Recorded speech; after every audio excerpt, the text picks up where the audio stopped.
মাথা তো পুরাই নষ্ট মামা। শাকিব খানের এইটা কি লুক দেখলাম রে ভাই। হেলিকপ্টারে শাকিব খানের ক্যারিয়ারে অন্যতম সেরা একটা লুক নিয়ে দাঁড়িয়ে আছেন। আমার কাছে কেন জানি মনে হচ্ছে এই লুকটা সিনেমা হলে বাজিমাত করবে। আর এই লুকটা এসেছে নিঃশ্বাস গান থেকে, যেটা আর কিছুক্ষণের মধ্যেই পাবলিশ করা হবে ঠিক সন্ধ্যা 7টায়। বাট তার আগে সাকিবিয়ানদের জন্য রয়েছে একটি দুঃসংবাদ। আজকে আপনারা জানেন যে বরবাদ সেন্সর সার্টিফিকেশন বোর্ডে জমা পড়েছে এবং সেখানে বসে বোর্ডের সদস্যরা ছবিটি দেখেছেন। বাট আমার কাছে যে তথ্য রয়েছে, আমি সর্বশেষ যে তথ্য শুনেছি, ছবিটা নাকি কাটিং করা হয়েছে, কিছু কিছু জায়গায় কাটিং করা হয়েছে। আমি সেন্সর বোর্ড বা সেন্সর সার্টিফিকেশন বোর্ডকে হুঁশিয়ারি দিয়ে বলতে চাই, আপনাদেরকে আগে থেকে আমরা ওয়ার্নিং দিয়েছিলাম, কিন্তু আমাদের কথা আপনারা শোনেননি, আমাদের কথা আপনারা কানে তোলেননি। বাংলাদেশে কী এমন হয়ে গেছে যে এই ছবিটাকে কাটতে হবে? আমরা অ্যানিমেলের মতো সিনেমা ঘরে বসে দেখি, আমরা মার্কোর মতো সিনেমা ঘরে বসে দেখি। মানে কি বলবো, সাম্প্রতিক সময়ে বলিউডের যেসব ভায়োলেন্স সিনেমা আছে, প্রত্যেকটা সিনেমাই তো কম বেশি আমরা ঘরে বসে পিসিতে হাই রেজুলেশনের 4K রেজুলেশনে দেখতেছি। তো ঘরে বসে যদি আমরা ইন্ডিয়ান সেই সব ভায়োলেন্স সিনেমা দেখতে পারি, তাহলে আমাদের বাংলাদেশে নির্মিত সিনেমাগুলো আমরা হলে বসে দেখতে পারবো না কেন? হলে বসে দেখলে কি এমন মহাভারত অশুদ্ধ হয়ে যাবে যেটা ঘরে বসে দেখলে হয় না?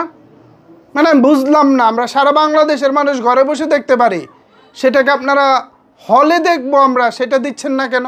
আমরা তো টাকা দিয়েই ছবিটা দেখবো, আর দর্শকরা আমরা তো চাচ্ছি এই টাইপের ছবি আসুক। তাহলে সমস্যা কোথায়? এমন তো না যে আমরা দর্শকরা কমপ্লেন করতেছি ভাই এই টাইপের ভায়োলেন্স আসা উচিত না, বা আমরা বাংলা সিনেমায় এই ভায়োলেন্স চাই না। আমরা তো এটা বলি নাই, আমরা তো এই ধরনের কথা বলি নাই। আমরা বলেছি পরিচালক যা বানিয়েছেন, প্রযোজক অনেক টাকা খরচ করে যা বানিয়েছেন, বিগ বাজেটের একটি সিনেমা যেভাবে সামনে আনতে হয় সেই ছবিটাই আমরা দেখতে চাই। কিন্তু আপনারা কাটিং করতেছেন, এইটা তো আসলে ঠিক করতেছেন না, এইটা ভালো হচ্ছে না। আমি তীব্র নিন্দা জানাচ্ছি এবং আমি হুঁশিয়ারি দিয়ে বলতে চাই, আমরা কোনো কাটেল ছবি দেখব না, আমরা আনকাট ছবি দেখতে চাই। নিঃশ্বাস গানটা আসতেছে সন্ধ্যা 7টায়, আজকে গান তো দেখবই, পুরো ছবিটা আমরা হলে দেখতে চাই, মানে পুরো ছবি। এখানে অন্য কোনো কথা হবে না বস, ছবি মানে ছবি, পুরো ছবি। আমরা কি বুঝাইতে পারতেছি ভিউয়ার্স? আপনারা কি আমার সাথে একমত?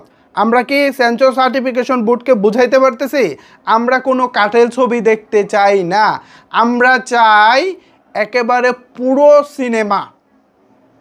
আমার কথা যদি কারো বুঝতে অসুবিধা হয়, আমি আবারও বলতেছি, আমরা কোনো কাটিং করা ছবি চাই না, কোনো কর্তন করা ছবি চাই না, কোনোভাবে ছবি কাটাকাটি ছবি চাই না। আমরা পুরো ছবি চাই, পরিচালক যেভাবে বানিয়েছেন, প্রযোজক ছবিটা যেভাবে জমা দিয়েছেন, আমরা ওই পুরো ছবিটা চাই। ভিউয়ার্স, এ বিষয়ে আপনাদের মূল্যবান মতামত জানতে চাই, নিচের কমেন্টস বক্সটা আপনাদের জন্য ওপেন রইল। ধন্যবাদ সবাইকে এতক্ষণ আমার সাথে থাকার জন্য।